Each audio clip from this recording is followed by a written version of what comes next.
In the shadows of Bangkok's ancient temples lies a tale so chilling, so deeply woven into the fabric of Thai culture, that it continues to haunt the minds of millions even today.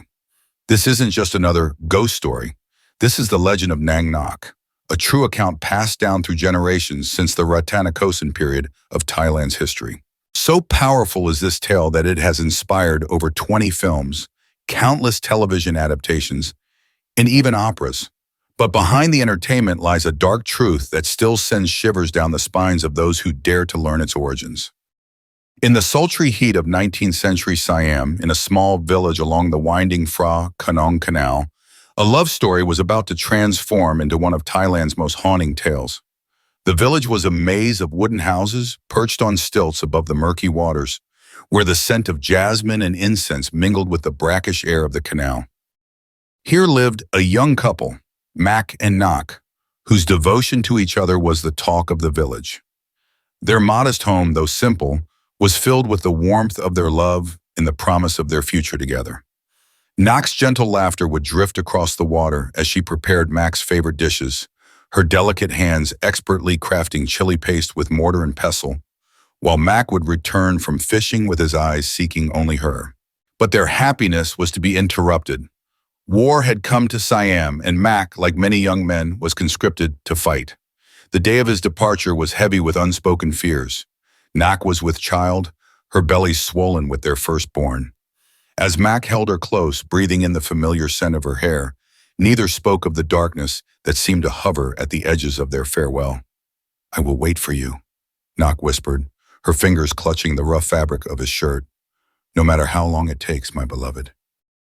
The weeks after Mak's departure stretched into months.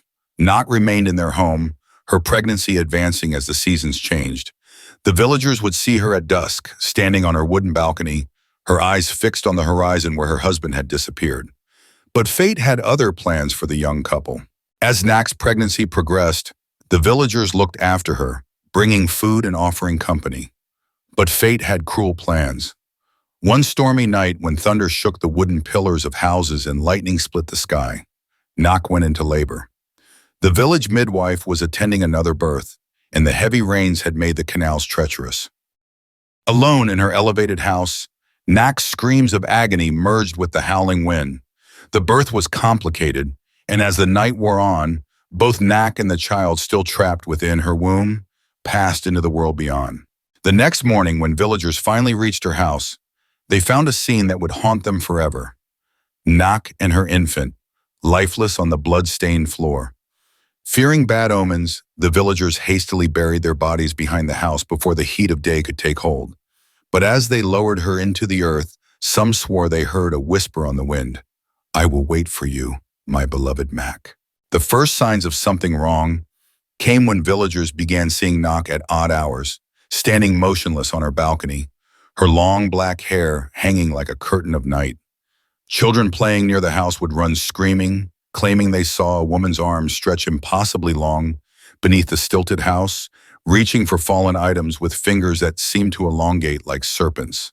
At night, the sound of a woman singing lullabies drifted across the water, though the house should have been empty. Fishermen reported seeing a pale figure walking on the surface of the canal, her feet never breaking the water's surface, a bundle cradled in her arms.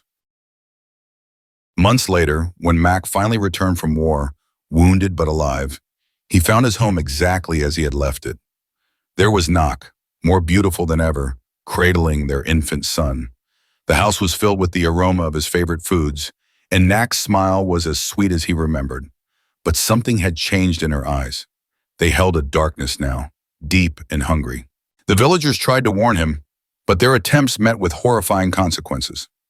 One man who tried to tell Mak the truth was found floating face down in the canal, his body twisted at impossible angles, his face frozen in a mask of terror. Another woman who attempted to speak to Mak suddenly began vomiting blood, her skin turning black as though something was consuming her from within. Nak's possessive love grew more terrifying with each passing day. Villagers who walked past their house at night would hear the crying of an infant, followed by Nak's voice singing lullabies that seemed to freeze the blood in their veins. Some reported seeing her floating outside their windows, her face transformed into something inhuman. Her mouth opened impossibly wide to reveal rows of sharp teeth.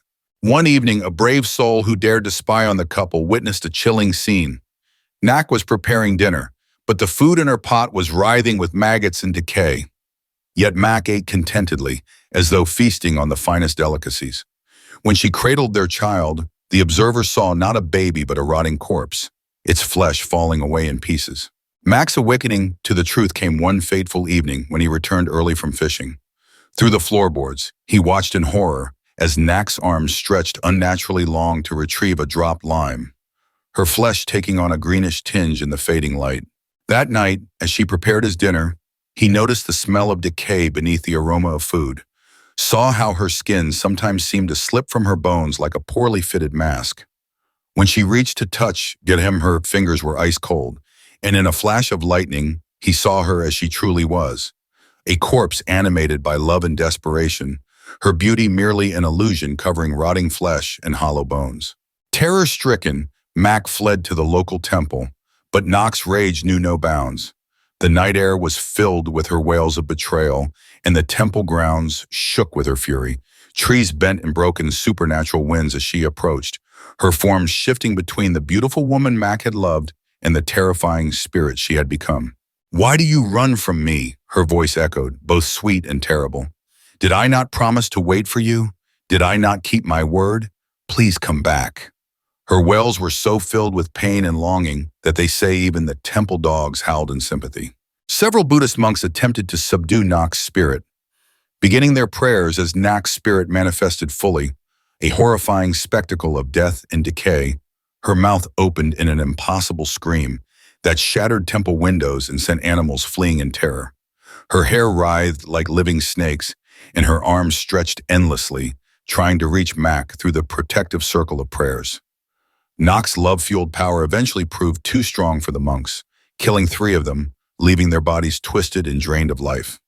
Salvation finally came via a highly revered monk, Sumdet, known for his spiritual powers. Understanding that Nak's actions stemmed from love rather than malice, he approached her with compassion. After a lengthy spiritual battle, he managed to capture her spirit in an earthen jar. Before sealing her fate, the monk made a solemn promise that would echo through time.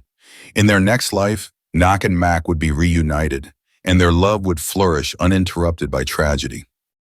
Yet even in containment, her love for Mac remained undiminished. As Mac prepared to take monastic vows, Nak's spirit appeared to him one final time, no longer the vengeful ghost, but appearing as the woman he had loved, though now with an otherworldly transparency that spoke of her true nature. "I waited for you," she said softly, "because my love was stronger than death itself.